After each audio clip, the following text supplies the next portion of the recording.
नमस्कार प्रिय दर्शकों, एक बार फिर आप सभी के सामने एक शिक्षाप्रद और एक प्रेरणादायक कहानी लेकर हाजिर हुए हैं। प्रिय दर्शकों, आज की कहानी बड़ी ही ज्ञानवर्धक और बड़ी ही प्रेरणादायक है।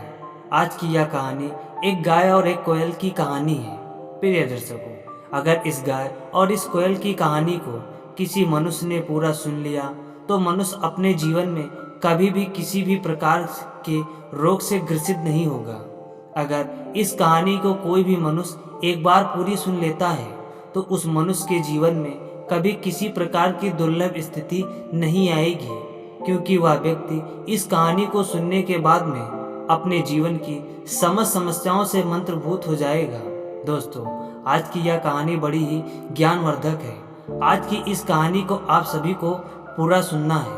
जैसा कि आप सभी को पता है कि गाय माता को हमारी संस्कृति में बड़ा ही योगदान माना जाता है। गाय माता को हमारे हिंदू राष्ट्र में देवी के समान भी माना जाता है और इनकी पूजा भी की जाती है। दोस्तों, कहा जाता है कि प्राचीन समय में जब देवता और असुरों के बीच समुद्र मंथन किया गया था तो उनके द्वारा 14 रत्न उत्पन्न हुए थे, जिनमें से एक रत्न गाय भी थी। और भगवान नारायण की कृपा से गाय को पृथ्वी पर मनुष्य के कल्याण के लिए भेज दिया गया था। इसलिए गाय को सदा ही 33 कोटि देवी देवताओं के साथ पूजा जाता है और हिंदू राष्ट्र में माता भी माना जाता है। दोस्तों, यह भी मान्यता है कि अगर कोई व्यक्ति सुबह ब्रह्म मुहूर्त में स्नान निवृत्त होकर अगर गाय माता को प्रणाम करता है और गाय माता के सिर पर हाथ फेरता है तो मान्यता है कि गाय माता के आशीर्वाद से व्यक्ति की सभी प्रकार की समस्याएं दूर हो जाती है, व्यक्ति को उसके कष्टों से छुटकारा भी मिल जाता है।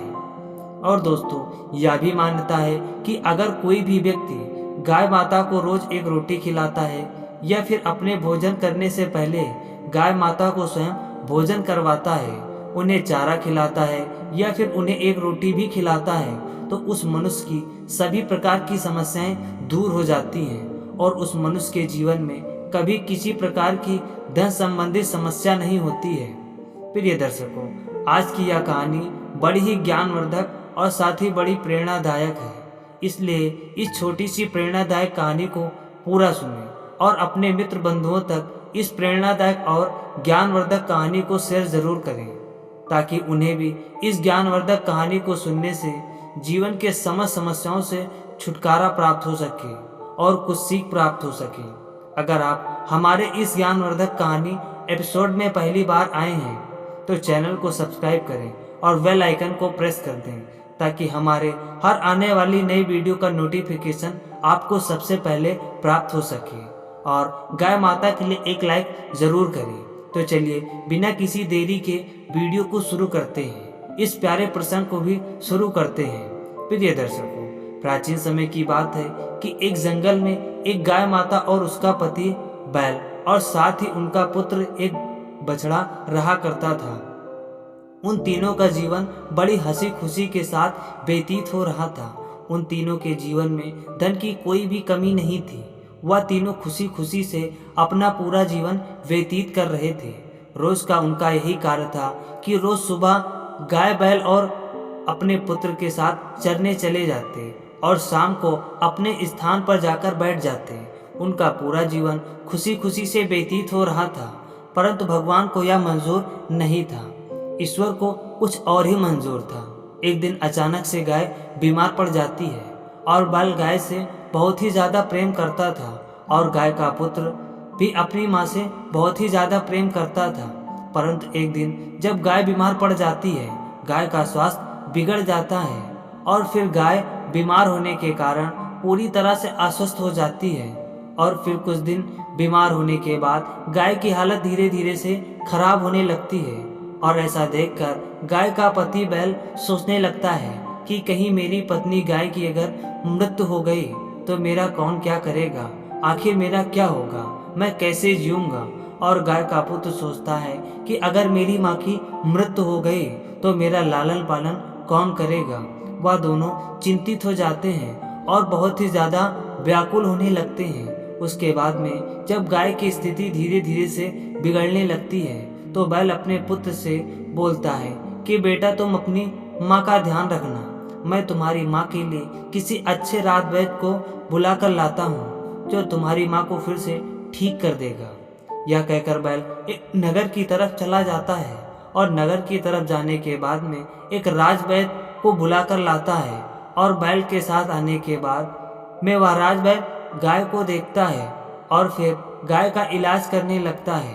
प्रिय दर्शकों, देखते ही देखते 3-4 दिन बीत जाते हैं, परंतु गाय की किसी भी तरह से स्वास्थ्य वापस ठीक नहीं होता है, उल्टा वापस स्वास्थ्य बिगड़ ही जाता है और गाय की तबीयत पूरी तरह से बिगड़ जाती है। उसके बाद में वह वैद्यराज बैल से जो भी जड़ी बूटी मांगता तो बैल झटपट से राजवैद्य को जड़ी बूटी लाकर देता, परंतु गाय में कोई सुधार नहीं आता और वह सब बहुत ही ज्यादा चिंतित हो जाते हैं। एक दिन वह राजवैद्य बैल से कहता है कि हे बैल, हमारे लाख प्रयास करने के बाद भी इस गाय माता के स्वास्थ्य में कोई भी किसी भी प्रकार का सुधार नहीं आ रहा है।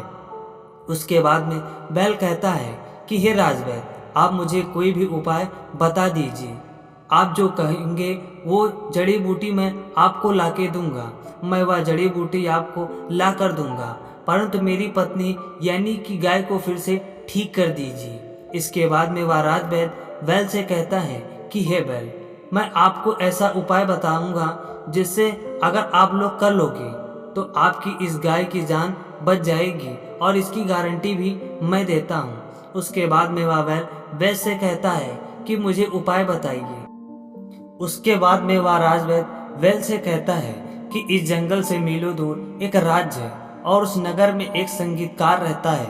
अगर इस जंगल में से कोई भी प्राणी, मनुष्य या जानवर या फिर कोई उस संगीतकार के पास जाकर उस संगीतकार से संगीत सीख कर आता है और इस गाय को सुनाता है तो यह गाय फिर से बच जाएगी और मृत्यु का भोग बनने से भी बच जाएगी और फिर से ठीक हो जाएगी। उसके बाद बात सुनता है और बैल सोचने लगता है कि अगर मैं उस संगीतकार के पास जाऊंगा तो मुझे आते जाते कम से कम 3 से 4 दिन लग जाएंगे और तब तक मैं बहुत लेट हो जाऊंगा। अगर मैं वहां पर जा पहुंचा और मैं उस संगीतकार से संगीत सीखने को कहूंगा तो मुझे संगीत नहीं सिखाएंगे और अगर उस संगीतकार से यहाँ आने के लिए कहूंगा तो हो सकता है वह आए और हो सकता है कि वह ना आए। इसके बाद में प्रिय दर्शकों, जंगल में मौजूद जो भी पक्षी और जानवर थे सभी गाय की स्थिति को देखकर एक एक करके मिलने आते हैं और जो भी जानवर पक्षी गाय से मिलने के लिए आता तो वह सभी पक्षी और सभी जानवरों से बोलता कि इस जंगल से मीलों दूर एक संगीतकार है, उस संगीतकार से अगर आप लोग संगीत सीख कर आते हैं तो मेरी इस गाय की फिर से तबीयत ठीक हो जाएगी। परंतु कोई भी जानवर उसकी यह बात नहीं सुनता और कोई भी पक्षी, कोई भी जानवर उस संगीतकार के पास जाकर संगीत सीखने नहीं जाता। उसके बाद में कोयल यह सब नज़ारा देख रही होती है और उसके बाद कोयल यह बात सुनकर अपने घोंसले में अपने पति और अपने बच्चे के पास चली जाती है और अपने पति और अपने बच्चे के पास जाने के बाद में कोयल अपने पति से बोलती है कि पिया जी, अगर आप कहो तो मैं इस जंगल से दूर जाकर एक संगीतकार से संगीत सीख कर आ सकती हूँ और इस संसार में मनुष्य के कल्याण के लिए भेजी गई गाय की मृत्यु होने से बचा सकती हूँ। यह कहकर वह कोयल रुक जाती है। उसके बाद में कोयल का पति कहता है कि तुम्हें बिल्कुल भी पता नहीं कि हमारे छोटे छोटे बच्चे हैं और अगर तुम इस जंगल से मीलों दूर संगीत सीखने के लिए चली जाओगी तो हमारे इन बच्चों का ख्याल कौन रखेगा, इनका लालन पालन कौन करेगा, इन्हें भोजन कौन खिलाएगा। यह कहकर कोयल का पति चुप हो जाता है।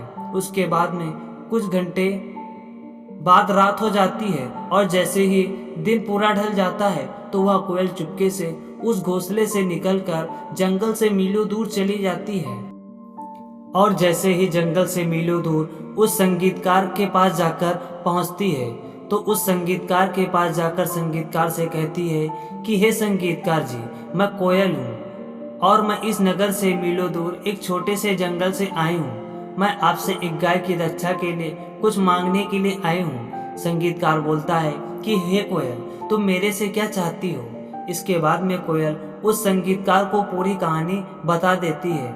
कोयल कहती है कि मैं एक गाय की रक्षा के लिए आई हूँ, मैं आपसे संगीत सीखने के लिए आई हूँ। अगर आप मुझे संगीत सिखा देते हैं तो मैं यह संगीत जाकर उस गाय को सिखा दूंगी या फिर उस गाय को सुना दूंगी।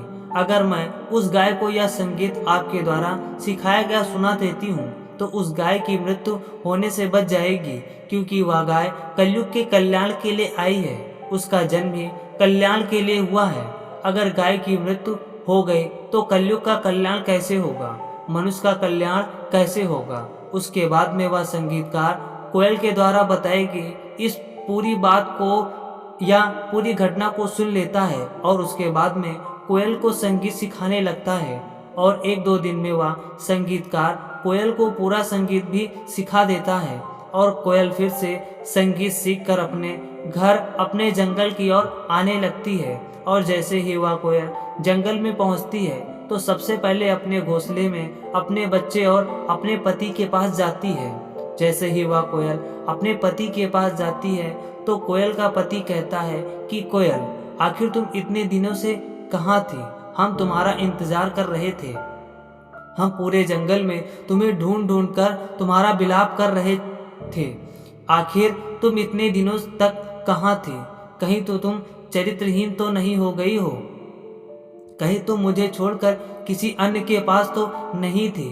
तुम चरित्रहीन तो नहीं हो? यह सुनकर कोयल बहुत ज्यादा परेशान हो जाती है और कोयल अपने पति से कहती है कि नहीं पिया जी, मैं चरित्रहीन नहीं हूँ।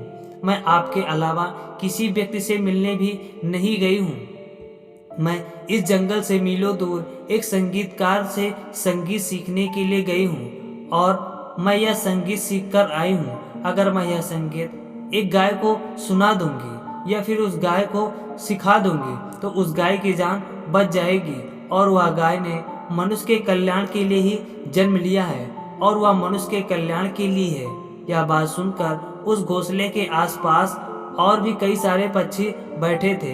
इतना सुनकर वह सब उस कोयल के पति को आकर समझाने लगते हैं और वह कोयल का पति पूरी घटना को समझ जाता है। उसके बाद में वह कोयल अपने घोंसले से उड़कर सीधा उस राजवैद्य के पास आ जाती है और राजवैद्य के पास जाकर कोयल राजवैद्य से कहती है कि हे राजवैद्य, आपके द्वारा बताए गए उस संगीतकार से मैं संगीत सीख कर आई हूँ।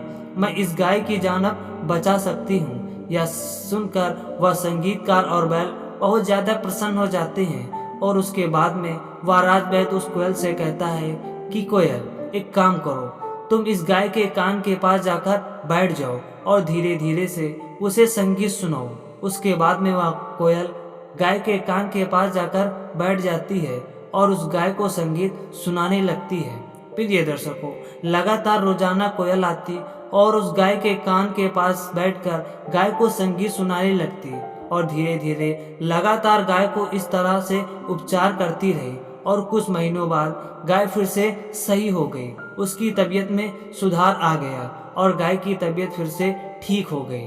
प्रिय दर्शकों, गाय को जैसे ही उस कोयल ने अपने सीखे गए संगीत को सुनाया तो कोयल मंत्रमुग्ध हो गई।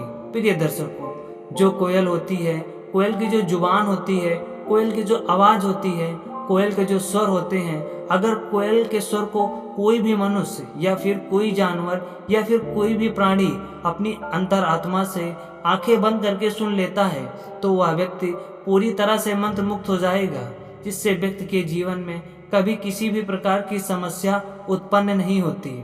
साथ ही मनुष्य के जीवन में कभी भी किसी प्रकार का रोग नहीं होता। अगर आप कोयल के द्वारा बोले गए इन शब्दों को अंतरात्मा से सुनते हैं तो आप भी मंत्रमुग्ध हो जाएंगे और किसी भी प्रकार का रोग जीवन में आपको नहीं सताएगा। प्रिय दर्शकों, उसके बाद में वह गाय फिर से ठीक हो जाती है और कुछ दिन के बाद फिर से वह कई मनुष्यों के कल्याण के लिए कार्य करने लगती है। यह थी एक सच्ची घटना पर आधारित एक ज्ञानवर्धक कहानी। हमें उम्मीद है कि आप सभी लोगों को यह कहानी बहुत ही पसंद आई होगी। अगर आपको यह कहानी पसंद आए तो कृपया वीडियो को लाइक और चैनल को सब्सक्राइब करना ना भूलें। तो धन्यवाद।